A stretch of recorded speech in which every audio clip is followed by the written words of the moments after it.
say the power of compounding compels you.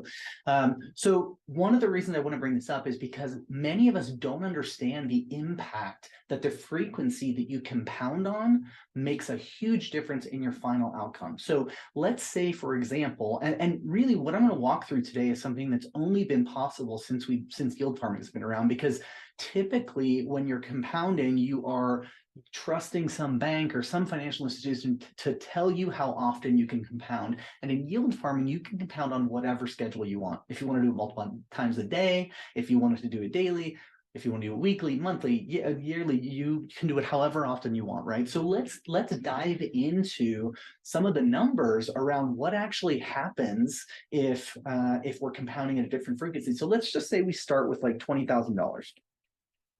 And we're going to choose to compound yearly, monthly, weekly, or daily. Okay, so one of the yield farms that I use is getting a 67.88% return. That's pretty great, right? So what does that mean? 88.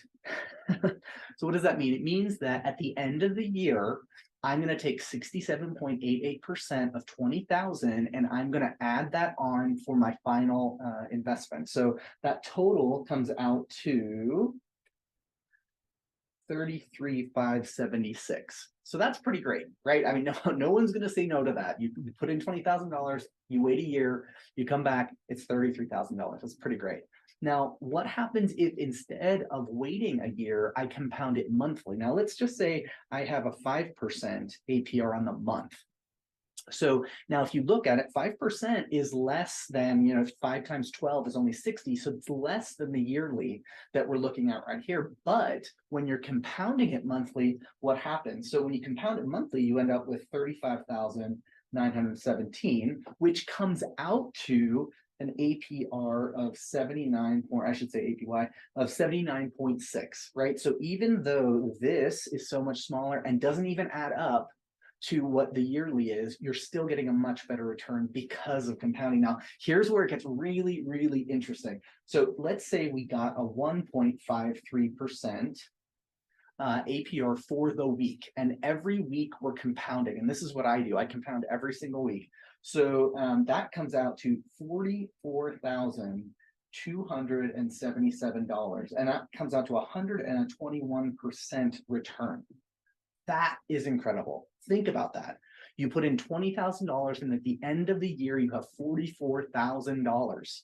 Incredible. Not possible through almost any other investment, right? Now, let's say that you want to do it daily. Some people choose to do it daily. Let's say you got a 0.25% daily interest and you're compounding it every single day. Now that comes out to 49,754, or a 148.8% return. Wow. This is why I'm shouting from the rooftops about yield farming, because just having the same amount of money, but choosing to compound on a different schedule makes a vast difference, right? You have the power in yield farming to control more of your outcome, right? You can't control the market, I'm not saying that, but you can choose based on your own behaviors how well you're setting yourself up for success in yield farming. So I'm going to be doing another webinar on Friday, October 21st at 10 a.m. I'll put a link below to register, and happy to answer any questions you have about this, and happy to answer your questions about real estate and crypto. That's where I'm at.